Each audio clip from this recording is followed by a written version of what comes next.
नाजरीन, बात कुछ ऐसी है कि मैं जब भी आया मैंने कोशिश की कि मैं सच बोलूं। एजेंडा तो अपना होता नहीं, सच बोलना इबादत है। कोशिश यही करते हैं भाई कि सच बात करें। हकीकी तस्वीर यही है कि एडीबी ने भी अपनी रिपोर्ट दे दी, रेटिंग एजेंसियों ने भी अपनी राय दे दी। एडीबी की रिपोर्ट कल मैंने तफसीली तौर पर पढ़ी। उन लोगों के हमारे मईशत के बारे में यही राय है, मामला ठीक नहीं है। मॉनेटरी पॉलिसी आई। देखो, ताजिर सनतकार अगर मॉनेटरी पॉलिसी के बारे में राय देते हैं उनका हक है। उसकी वजह ये है कि मॉनेटरी पॉलिसी के अंदर अगर इंटरेस्ट रेट ज़्यादा होगा तो उनकी कारोबारी लागत ज़्यादा आएगी। लेकिन स्टॉक एक्सचेंज वाले एक एजेंडा के तहत ये खबर फैलाते रहे कि इंटरेस्ट रेट नीचे जाने वाला है, जबकि इंटरेस्ट रेट ने नीचे नहीं जाना था। ये मैं भी जानता हूँ और ये आप भी जानते हैं। लेकिन एक गेम बनाई गई, पढ़े लिखे लोगों ने ये गेम बनाई, स्टॉक एक्सचेंज के लोगों ने, और ऐसा तासुर देने की कोशिश की कि इंटरेस्ट रेट नीचे जाएगा। मेरा तो भाई सोशल मीडिया के ऊपर महदूद पैमाने के ऊपर जो है वो एक्सपोजर है। बस ये चंद करोड़ लोग ही मुझे देखते हैं। मतलब सॉरी, ये एक हकीकत है, क्या करूं। चंद करोड़ लोग ही मुझे पसंद करते हैं और मेरा अपना कोई पर्सनल अकाउंट इतना मशहूर नहीं है। बस अल्लाह ताला का करम है, दुनिया में लोग देखते सुनते हैं और बात को पसंद देते हैं। मुख्तसर बात इस तरह से कर लेते हैं कि मईशत के बारे में हर चीज़ बेहतर नहीं आ रही। बैनुल-अक़वामी एजेंसियाँ हमारे बारे में जो बात कह रहे हैं वो बड़ी वाज़ेह होकर सामने आ रही है। IMF जो कह रही है वो भी बड़ा वाज़ेह है। वर्ल्ड बैंक ने जो कुछ कहा है कोई शक नहीं है उसके बारे में, चीख चीख के कहा है कि हमारी मईशत के हालात ठीक नहीं हैं।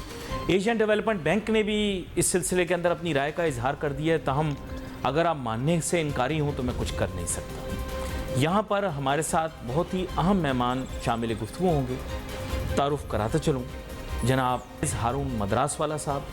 वैसे तो बड़ा तवील तारुफ़ हो जाएगा, लेकिन मैं इस तरह से कहूँगा कि एक ताजिर भी हैं, एक सनतकार भी हैं और कारोबारी मामलात के ऊपर, सरमायाकारी के मामलात पर बड़ी गहरी निगाह रखते हैं, मुतवाज़िन गुफ्तगू करते हैं और ग्राउंड रियलिटीज़ को सामने रख कर बात करते हैं। वेलकम करता हूँ परवेज़ हारून मदरास वाला साहब आपको। शुक्रिया अली भाई, शुक्रिया, बहुत शुक्रिया।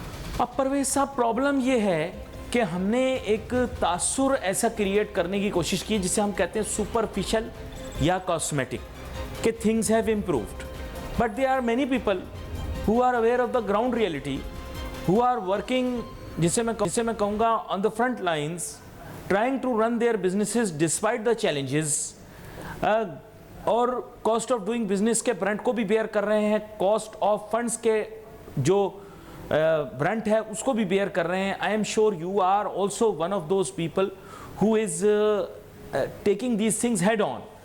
तो मैं चाहूँगा थोड़ा आप नाजरीन के लिए भी बताइए और हुकूमत के लिए भी। मैं बड़ा ब्लंटली ये कहूँगा क्योंकि now it is a case of survival of businesses, और आप लोगों के लिए every penny is important because businesses are not being run on windfall profits.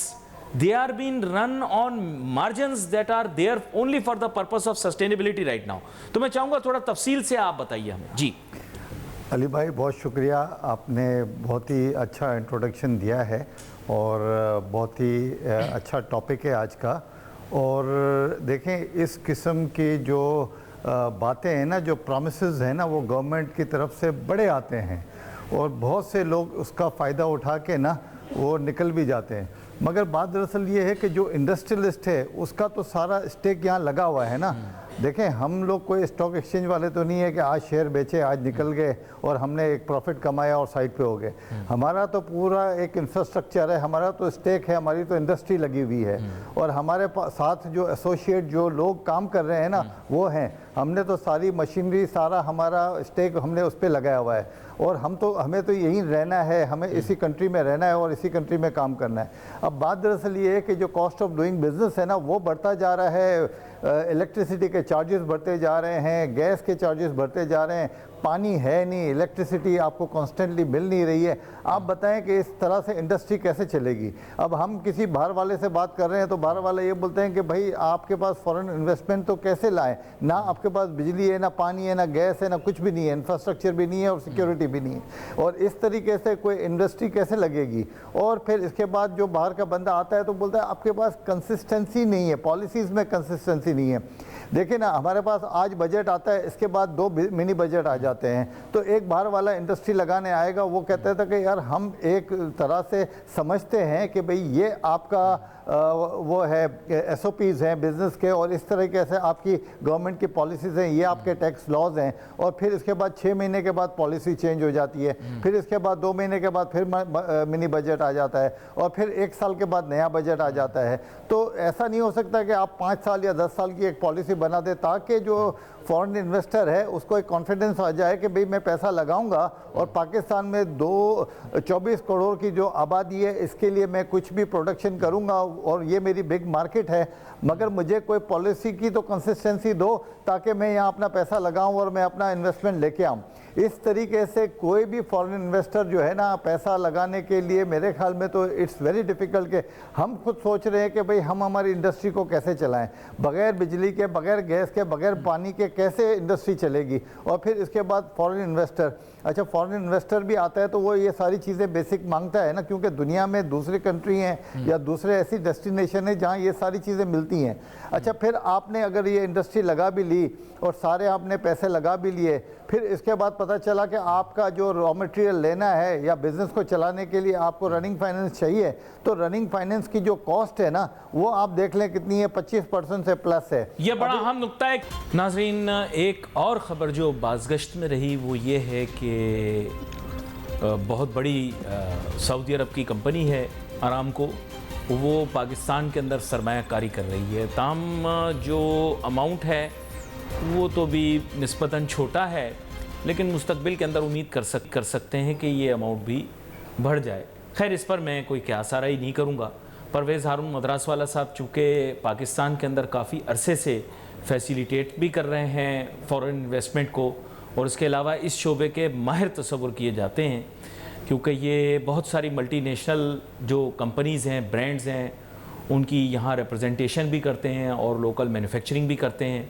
तो इन्हीं के पास चलते हैं और उसको जानने की कोशिश करते हैं। बात यह है कि परवेज़ हारून मद्रास वाला साहब, लोगों ने ऐसा तासुर तो दिया है कि मुल्क में सरमायाकारी आ सकती है और फॉरेन इन्वेस्टमेंट नीड है। कहते हैं कि जिस मुल्क के अंदर फॉरेन डेट जो है उसके बराबर फॉरेन इन्वेस्टमेंट आ जाए तो वो बच सकता है। अब $100 बिलियन का टारगेट है। चलो समुंदर में कतरा ही सही कुछ आया तो, लेकिन मैं आपसे ये जानना चाहता हूँ कि अगर नेगेटिव ROI आ रही हो, और ये मैं और आप काफ़ी दफ़ा डिस्कस कर चुके हैं, तो फिर फॉरेन इन्वेस्टमेंट कैसे आएगी पाकिस्तान में? चलो G2G तो आ जाएगी, B2B कैसे आएगी? जी देखें अली भाई, ये जो आपका जो कहते हैं ना कि लोग के फॉरेन इन्वेस्टमेंट आएगी, देखें आए फॉरेन इन्वेस्टमेंट तो बहुत अच्छी बात है, इसमें कोई बुरी बात नहीं है, मगर आपकी गवर्नमेंट या जो भी हमारे ऊपर लोग बैठे हुए हैं उनको चाहिए कि पहले कंड्यूसिव एनवायरनमेंट तो देना इन्वेस्टर को।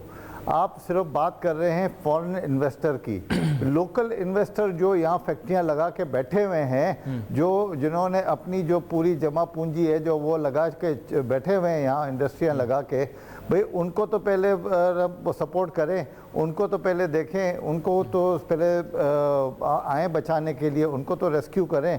यहाँ इंटरेस्ट रेट इतना हाई है, यहाँ बिजली के चार्जेस इतने हाई हैं, वो अपने एंड्स को मीट नहीं कर सकते, उनके पास जो वर्कर्स हैं उनकी तनख्वाहें देने के लिए नहीं है, फैक्ट्रियाँ बंद हो रही हैं, तो पहले उनको तो बचाएं, फिर आपकी नई इन्वेस्टमेंट आएगी। अच्छा एक बात मुझे दिल पे हाथ रख के बताइए कि जो लैंड वैल्यूज हमारे यहाँ हैं इंडस्ट्रियल एरियाज के अंदर, क्या ये जस्टिफाइड हैं with the existing infrastructure and utilities?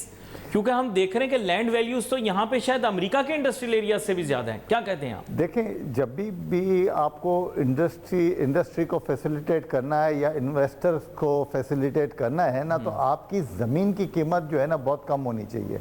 Main तो जैसे वो दाना डालते हैं ना जो आप इन्वेस्टर को, वो यही होता है कि ज़मीन उनको मुफ्त देते हैं बहुत से लोग या बहुत सस्ती देते हैं। अब आप देखेंगे यहाँ ज़मीन जो है, यहाँ इधर कराची के करीब एक इंडस्ट्रियल जोन बनाया है और उस पर कहते हैं 1 एकड़ की ज़मीन है ना वो 6 करोड़ से लेकर ना 12 करोड़ रुपए की है। अब आपके जो है ना पहले ये इतने करोड़ रुपए तो ज़मीनों में लग गए, फिर आप उसके ऊपर बिल्डिंग बनाएंगे, बिल्डिंग बनाएंगे तो आपके अरबों रुपए उस पर खर्च हो गए, फिर उसके ऊपर मशीनरी डालेंगे, मशीनरी मंगाएंगे तो वो आपको इम्पोर्ट करनी पड़ेगी, इम्पोर्ट करेगी तो एलसी कैसे खुलेगी, हमारे पास फॉरेन एक्सचेंज तो है नहीं। फिर इसके बाद जब आप ये सारे पैसे लगा देंगे तो आप रिसर्च हो जाएंगे कि भाई अब मुझे इसको इंडस्ट्री को रन भी तो करना है, मुझे तो वर्किंग कैपिटल चाहिए। अच्छा, वर्किंग कैपिटल अब शॉर्ट हो गया है, मुझे रॉ मटेरियल मंगाना है, रॉ मटेरियल मंगाने के लिए आप बैंक के पास जाएंगे तो बैंक बोलेगा कि यार ये मेरा इंटरेस्ट रेट है 25 से 26%, इसमें पैसे उठाने हैं तो उठाओ। अब आप देखें कि अगर मैं 25% या 26% में रनिंग फाइनेंस देता हूँ बैंक से और उस पर मैं रॉ मटेरियल मंगाता हूँ और उससे कुछ चीज़ प्रोड्यूस करता हूँ, तो ऐसा कौन सा बिजनेस है जिसमें मैं ग्रॉस मार्जिन 60% करूं, जिसमें मैं 25% बैंक को दूं और उसमें से 20-22% मेरी ऑपरेशनल एक्सपेंडिचर करूं और फिर इसके बाद मैं कुछ अपने लिए भी लेके जाऊं। तो ये तो ऐसा कोई है ही नहीं कोई कारोबार जिसके अंदर पाकिस्तान में मैं 60% कर दूं। हाँ, तो मैथमेटिकली स्पीकिंग इसी को आपको दूसरे तरीके से पूछता हूं, क्या 3 साल के अंदर कोई भी बिजनेस ब्रेक इवन हो सकती है? क्योंकि इनका कहना यह है अगर इंटरेस्ट रेट इतना हाई है और अगर कंपाउंडिंग पे जाते हैं, let's say because you're an actual businessman, मैं और लोगों को कहता हूं कि ठीक है ये, लेकिन आप क्योंकि तालीम के साथ इस शोबे में आए हैं, you are an educated person, so tell me, is there any company that can in 3 years generate a turnover that can make break even? मेरे ख्याल से बहुत मुश्किल है। क्या कहते हैं? देखिए, एक मैं आपको बात बताता हूं कि उम्मीद तो बहुत है, उम्मीद तो बहुत है, क्योंकि हमारे पास जो है ना जो 24 करोड़ की पॉपुलेशन है ना, यहाँ हमें बहुत सारी चीज़ें हमें चाहिए। हमें इंपोर्ट सब्स्टिट्यूट इंडस्ट्री लगानी चाहिए, हमें अपने जो रॉ मटेरियल है ना पाकिस्तान में बनाने चाहिए। अगर वो सारी चीज़ें यहाँ हों और अगर हमारे पास ये इतना बड़ा जो है, हमारे पास जो मार्केट है, जो इतने सारे लोग हैं और फिर नेबरिंग कंट्री में हमारे एक्सपोर्ट के चांसेस बन जाएं, तो हम उसको इंडस्ट्री को यहाँ पाकिस्तान में क्यों नहीं चल सकती, पाकिस्तान में क्यों नहीं अच्छे नंबर हम अचीव कर सकते, पाकिस्तान में क्यों नहीं प्रॉफिटेबिलिटी कर सकते। मगर बात दरअसल ये है अली भाई कि आज के हालात में, आज की जो कंडीशंस हैं, आज के जो इकोनॉमिक चैलेंजेस हैं, जिसके अंदर एलसियाँ नहीं खुल सकती हैं, आप बाहर से सामान नहीं मंगा सकते, आप बाहर से इक्विपमेंट नहीं मंगा सकते, आपके इंटरेस्ट रेट इतने हाई हैं, आपके इलेक्ट्रिसिटी के पावर के चार्जेस इतने हाई हैं, आपके ऑयल एंड गैस के इतने प्राइसेस हैं। फिर इसके बाद जो आप देखें ना कि भाई हम कहते हैं कि यार यहाँ हमारे पास जो है ना अंडर 30 जो है ना हमारे पास जो है ना यूथ की पॉपुलेशन बहुत है, अंडर 30 हमारे पास यूथ बहुत है और ये हमारा जो है ना ये हमें आगे लेके जाएगी पाकिस्तान को। अब आप देखेंगे ये जो यूथ है इसमें से कितने लोग पढ़े लिखे हैं, 80% तो हमने सबको जाहिल बना दिया है हमारे यूथ को। तो अगर हमने उनको यूथ को जाहिल बना दिया तो वो किस काम के आखिर में जाके होंगे। तो पहले तो गवर्नमेंट को चाहिए कि सारे एरियाज़ के अंदर हमारी जो यूथ है उनको अच्छी तालीम दे, उनको अच्छी सेहत दे, फिर इसके बाद हमें जो है ना बिजली फराम करे। बिजली के बगैर कौन सी इंडस्ट्री चल सकती है? हर इंडस्ट्री के ऊपर तो जनरेटर रखे हुए हैं, हर इंडस्ट्री के ऊपर तो पूरा हमने पावर प्लांट बनाया हुआ है। हमारा आधा कंसंट्रेशन तो जो होता है ना बिजली बनाने में चला जाता है। हम माल तो बाद में बनाते हैं, पहले बिजली बनाते हैं, फिर माल बनाते हैं, फिर माल को बेचते हैं और फिर इसके बाद जो माल की कॉस्ट आती है वो इतनी ज़्यादा आती है कि भाई हम मार्केट में, इंटरनेशनल मार्केट में कम्पीट नहीं कर सकते। और फिर हमारे पास जो काम करने वाले जो वर्कर्स हैं उनकी वो कैपेसिटी ही नहीं है कि वो उस किस्म की इक्विपमेंट या मशीनरी को जो चला सकें, वो ट्रेन नहीं है इतने सारे। लेकिन यहाँ पर एक लुकमा आपको देता हूँ, खुशियाँ और शादियाने बजाए जा रहे हैं, बोल रहे हैं फाइनेंशियल सेक्टर को बड़ा फ़ायदा हो रहा है। मैंने आपसे पूछना ये कि अगर मैन्युफैक्चरिंग सेक्टर को निगलेक्ट करके फाइनेंशियल सेक्टर डेवलप कर रहा है, आपको कुछ समझ में आ रही है? मुझे तो समझ में नहीं आ रही। नहीं, फाइनेंशियल सेक्टर में यही है कि भाई अली भाई सिंपल फार्मूला, जैसे आपने मुझे बोला ना कि भाई आप इसको सिंपल अर्थमेटिक में बताएं, तो ये मैं कहता हूँ कि सारा पैसा जो है ना जो आपने जो इंडस्ट्री के लिए जमा किया था ना वो आप ऐसा करें कि वो सारा पैसा जमा करके ना बैंक में रख दें और बैंक वाला आपको 22% इंटरेस्ट दे देगा। ना आपको अकाउंटेंट की ज़रूरत है, ना आपको वर्कर्स की ज़रूरत है, ना आपको प्रोडक्शन की फ़िक्र है, ना आपको बिजली की फ़िक्र है, ना आपको बिजली बनाने की फ़िक्र है। आपको घर बैठे जो है ना, आपने 10 करोड़ रुपए रख दिए, आपको घर बैठे आपको मुनाफा आता रहेगा। ना आपको एम्प्लॉयमेंट देनी है, ना आपको लेबर की चिक चिक करनी है। तो ये बिल्कुल यही इसी डायरेक्शन में हम लोग जा रहे हैं कि भाई पैसे जो है ना बैंक में रख दो और ये इस तरीके से आप अपना कारोबार चलोगे। इस तरीके से आपका मुल्क नहीं चल सकता। आपको ये 24 करोड़ अवाम है, इसको एम्प्लॉयमेंट देनी है, इनको भी आगे बढ़ाना है, इनके भी खानदान चलाने हैं। ये किस तरह से आगे खानदान चलेगा? बैंकों में पैसे पार्क करने से तो खानदान नहीं चलते ना। बैंकों में पैसे पार्क करने से एम्प्लॉयमेंट तो जनरेट नहीं होती है ना। वो ये है कि आपको उस बंदे को, वो बेनिफिशियरी है जिसने बैंकों में पैसे जमा कराए, उसको तो पैसे मिल जाएंगे, मगर वो एम्प्लॉयमेंट कहाँ से जनरेट होगी? आपकी जीडीपी कहाँ से होगी? आपकी इंडस्ट्रियलाइजेशन कैसे होगी? इंडस्ट्रियलाइजेशन नहीं होगी तो हम दुनिया में बहुत पीछे हो जाएंगे, और बहुत दुनिया में पीछे ऑलरेडी हो गए हैं। और अब जो इस तरीके से हम इंसेंटिव दे रहे हैं कि भाई पैसे बैंक में जमा करा दो, तो और हम पीछे चले जाएंगे। इंडस्ट्री कौन लगाएगा इस माहौल में? अच्छा, मुझे ये बताइएगा, अभी खैर ये मौजू आपसे जुड़ा भी हुआ है क्योंकि आप इसके मुतालिक काफ़ी काम करते रहते हैं और आपकी इंडस्ट्री जो है, जिस शोबे से आप ताल्लुक़ रखते हैं, उसका कार्बन फुटप्रिंट काफ़ी कम है। हमें क्लीन ग्रीन इंडस्ट्री लगाने की भी ज़रूरत है। मुल्क में एम्फेसिस क्लीन ग्रीन इंडस्ट्री की तरफ नहीं है, ना ही इस मुतालिक कोई शऊर है। हम भी अभी जिस इंडस्ट्रियल एरिया के अंदर बैठे हुए हैं, और आप पता होगा कि पाकिस्तान के जो इंडस्ट्रियल सिटीज़ हैं या कमर्शियली जो बहुत ज़्यादा वाइब्रेंट सिटीज़ हैं, वो दुनिया के सबसे पोल्यूटेड सिटीज़ के अंदर भी इंक्लूड होते हैं। तो आपके ख्याल से क्या ये इमर्जिंग चैलेंज नहीं है? और अगर क्लीन ग्रीन इंडस्ट्रीज लगनी चाहिए, जिसका स्कोप भी है पाकिस्तान के अंदर, तो उस पर तवज्जो क्यों नहीं जा रही? नहीं, देखें, क्लीन और ग्रीन इंडस्ट्री जो है ना वो लग सकती है, कोई ऐसी बात नहीं है, मगर पूरा माहौल जो है ना, पूरा गवर्नमेंट को उसके अंदर प्रोएक्टिव होना पड़ेगा। देखें, बात दरअसल है कि इंडस्ट्री लगाने वाला वो इंडस्ट्री लगाता है। जो इंडस्ट्री में जो आपका जो पोल्यूशन जो निकलता है इंडस्ट्री में, उसके लिए एनवायरनमेंट के वो जो है डिपार्टमेंट है, वो उसको देख रहा है। मगर बात दरअसल है कि देखें, इंडस्ट्री जो लगाने वाला है ना, वो ये नहीं चाहता कि उसकी इंडस्ट्री जो है ना वो कोई पोल्यूशन क्रिएट करे या वो कोई ख़राब करे।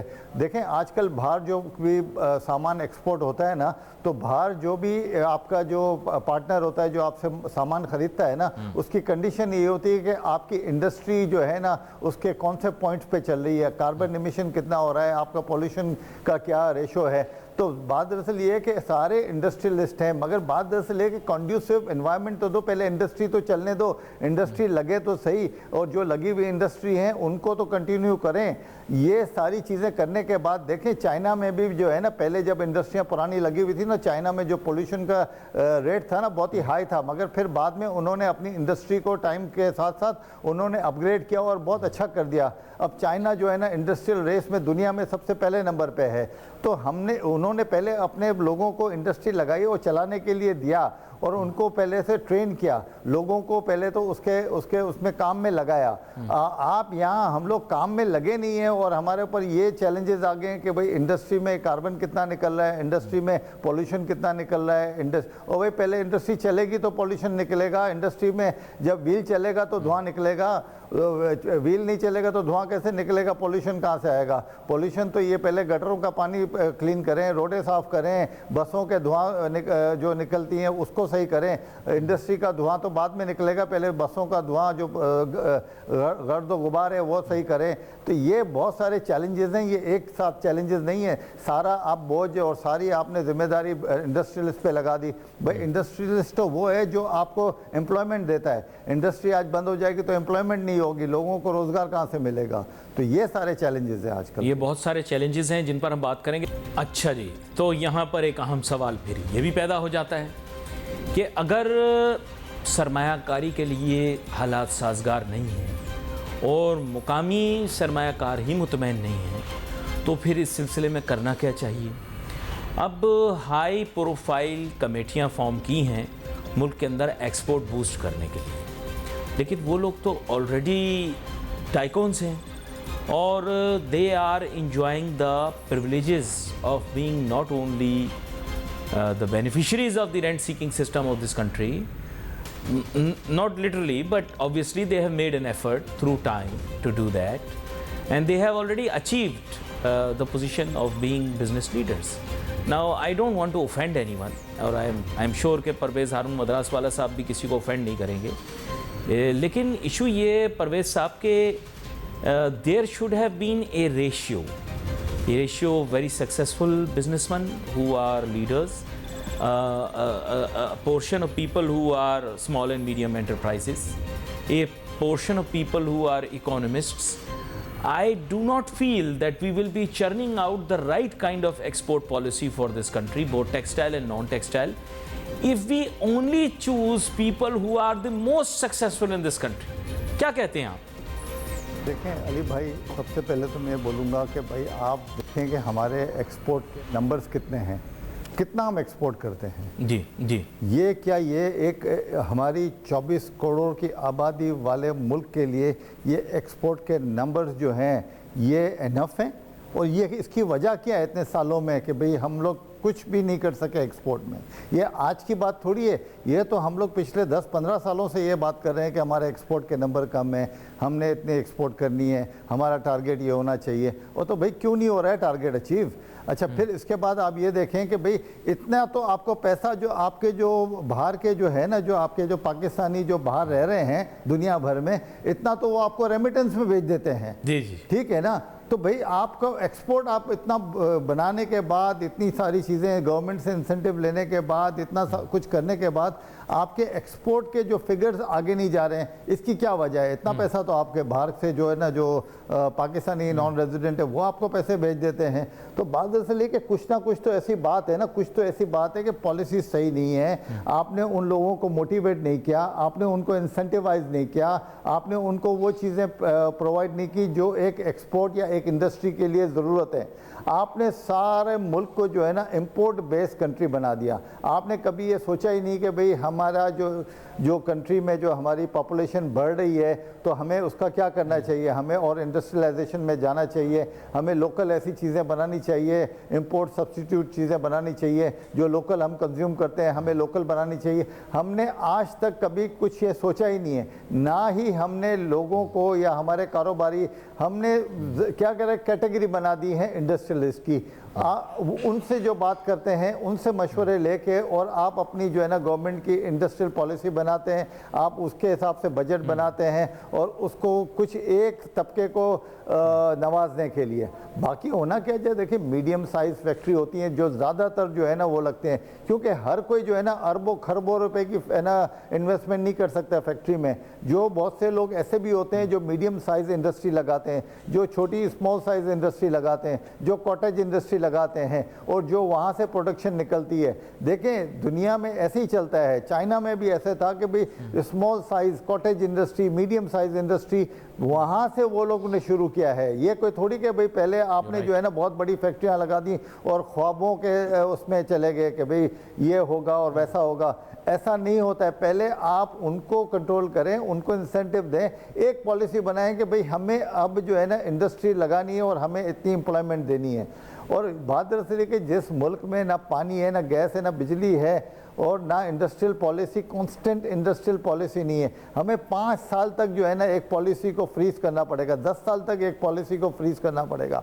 हम हर महीने, हर 6 महीने, साल के बाद हम नई पॉलिसी निकालेंगे तो कौन ऐसा बंदा है? सबको ये डर लगता है कि यार आज मैं पैसे लगाऊंगा, आज मैं इंडस्ट्री लगाऊंगा, कल गवर्नमेंट की पॉलिसी चेंज होगी तो ये तो मेरी इंडस्ट्री में जो पैसे लगाएं वो तो सारे जो है ना ज़ाया हो जाएंगे। इससे बेहतर नहीं है कि मैं जो है ना वो बैंक में पैसे रख दूं और बैंक में पैसे रख के और 20-22% जो है ना घर बैठे इंटरेस्ट खाऊं और वो आराम से मैं अपनी चीज़ों को लगाऊं, ना हेडेक होगा, ना मैं ब्लड प्रेशर का मरीज़ बनूंगा और मुझे कुछ भी नहीं होगा। ये तो लोगों के हार्ट फेल हो जाते हैं। पाकिस्तान में आप देखेंगे लोग कितने हार्ट के मरीज हो गए, कितने जो है ना वो डायबिटीज़ के मरीज हो गए। इसकी वजह क्या है? और कितने ब्लड प्रेशर के, इसकी हाइपरटेंशन के। इसकी वजह यही है कि यार एक तो कारोबार है नहीं, ठीक है ना। और दूसरे प्रॉब्लम्स बहुत हैं, आप रास्ते में ट्रैफिक में निकल जाएं तो आपको पता चल जाता है कि भाई आप कहाँ जा रहे हैं और किस हालात में आप पहुंचेंगे वहाँ। फिर इसके बाद आप घर पे जाएं तो आपके पास बिजली नहीं है, आप ऑफिस पे जाएं तो आपके पास बिजली नहीं है, गवर्नमेंट की पॉलिसीज चेंज हो जाती हैं। आज आपके पास ये इंपोर्ट आप नहीं कर सकते हो, माल आपका पोर्ट पे पड़ा हुआ है, आप उसको निकाल नहीं सकते हो, उसके ऊपर डैमरेज लग गया है ना, आपको डैमरेज कोई गवर्नमेंट आके ये रेस्क्यू करती है कि चलो हम आपको डैमरेज माफ़ कर देते हैं। इस कंडीशन में कौन इन्वेस्टर होगा पाकिस्तानी, कौन ऐसा माइका लाल होगा जो यहाँ पैसे लगाएगा और वो बोलेगा कि यार मैंने यहाँ से पैसा नहीं, काम हो सकता है। Pakistan is a destiny. Pakistan जो इतना अच्छा कंट्री है, इससे अच्छा कंट्री मैंने नहीं देखा। मैंने बहुत कंट्री में, मैंने बहुत से मुल्कों में सफ़र किया है, मगर पाकिस्तान में आके जो मुझे सुकून मिलता है, और या पाकिस्तान में जो हमारे पास चीज़ें हैं, हमारे पास हर किस्म का, हमारे पास मौसम है, हमारे पास पहाड़ भी है, समंदर भी है, मगर बात दरअसल ये है कि अगर जिस कंट्री में पॉलिसीज़ कंसिस्टेंसी नहीं है, हमारे जो कोरिया को हमने बनाया, महबूबुल हक साहब ने कोरिया को उन्होंने बना दिया, हम उनकी वो कहते हैं 5 साल 10 साल का आपके पास प्लान होना चाहिए। हम पुरानी जो महबूबुल हक की थ्योरी थी ना, वही आज निकाल के उसी को ही हम लोग आज अप्लाई कर लेना तो हम आज भी आगे निकल सकते हैं। इसमें कोई ऐसी रॉकेट साइंस नहीं है। दुनिया में आज भी नए कंट्री, नई चीज़ें आई हैं और उन्होंने आगे निकल गए पाकिस्तान से। आज हम भी वही चीज़ों को लेके चले ना तो हम आज भी निकल सकते हैं, मगर कोई करने वाला तो बने, एक कंसिस्टेंसी तो हो, कहीं आके रुकें तो सही। हर वक्त हम चेंजेस करते हैं भाई, एक लॉन्ग टर्म पॉलिसी तो लेके आए, लोगों को आप अपने सर पे हाथ तो रखें, कंधे पे हाथ तो रखें, तो आगे बढ़ेंगे। ये बड़ा अहम नुक्ता है। और आखिर में बिल्कुल कंक्लूड करते वक्त इंपोर्ट के बारे में आपने बात की, जो इंपोर्ट रजीम हम लेकर चल रहे हैं सर, दुनिया इसको एक्सेप्ट नहीं करेगी। ऐसा नहीं हो सकता कि हम दुनिया को एक्सपोर्ट करने के लिए कहें कि हमें फ्री मार्केट एक्सेस दो और इंपोर्ट करते वक्त हम कहें जी ये आ सकता है और ये नहीं आ सकता। माज़रत के साथ आजकल आज़ाद तिजारत का दौर है, and you are well aware, आपने ख़ुद कहा आप काफ़ी ममालिक में जाते हैं, आपको पता होगा ये आज़ाद तिजारत के दौर में ये किया नहीं जा सकता कि एक्सपोर्ट के लिए आप हर मार्केट का फ्री एक्सेस मांगें लेकिन इंपोर्ट करते हुए आप मना कर दें। क्या ये हो सकेगा लंबे अरसे तक? भाई इंपोर्ट के लिए तो यार आज भी यही हो रहा है ना कि जो एलसीआं खुली थी और जो फॉरेन जो सप्लायर है उनको पेमेंट की बारी आई तो स्टेट बैंक ने बोला कि भाई अगर वो 180 दिन में अगर वो आपको क्रेडिट देते हैं तो हम उनको पैसे भेजेंगे, वरना हमारे पास पैसे नहीं है। अब आप देखें कि वो उनका कॉन्फिडेंस तो टूट गया ना पाकिस्तान में। उन्होंने बोला भाई हमें पाकिस्तान से काम नहीं करना। कितना बड़ा तुम काम दे देते हो कि भाई जो हमारी फैक्ट्रियाँ चल जाती हैं, हमारे पास दूसरे बहुत से कंट्री हैं जिसमें हम काम कर सकते हैं।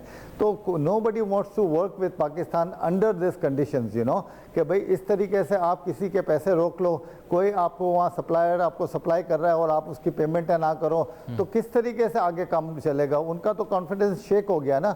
वो तो आगे पाकिस्तान को माल देने के लिए तैयार नहीं। वो कहते हैं पहले पैसे दो फिर हम आपको सामान देंगे। हम कहते हैं भाई हम एलसी खोलते हैं, बोलते हैं हमें एलसी भी नहीं चाहिए, हमें पहले पैसे दो, एडवांस पैसे भेजो। एडवांस पैसे कैसे भेजते हैं? पाकिस्तान में तो एडवांस पैसे भेजने का वो कॉन्सेप्ट ही नहीं है। तो ये आजकल हालात हैं। तो ये सारी चीज़ों को देखना चाहिए। इस किस्म से, इस तरीके से आप दूसरी कंट्री में या दूसरे सप्लायर को आप इस तरीके से नहीं कर सकते। वो सारी बातें देखें, घूम फिर के पाकिस्तान की एक वो होती है ना, आपकी इंटीग्रिटी पे बात आती है, ठीक है ना, सॉवरेनिटी पे बात आती है। तो ये गवर्नमेंट को सोचना चाहिए कि इस तरीके से पॉलिसी को हम बनाएं और इस तरीके से एडहॉक डिसीजन नहीं लेने चाहिए। बड़ी अहम गुफ्तगू थी आज हुई आपके साथ। और नाजरीन, यहाँ पर मैं यही कहूँगा कि इस मुफस्सिल गुफ्तगू के बाद आपने बहुत कुछ हस किया होगा। हुकूमत को चाहिए कि सरमायाकारी के लिए और ज़्यादा जो है वो कोशिश करे, मुकामी सरमायाकारी के लिए भी मेहनत करे, कोशिश करे, काविश करे। इसके साथ ही we wait for your messages on Facebook. Ali Nasir हमारी टीम को इजाज़त दीजिए। अल्लाह हाफ़िज़।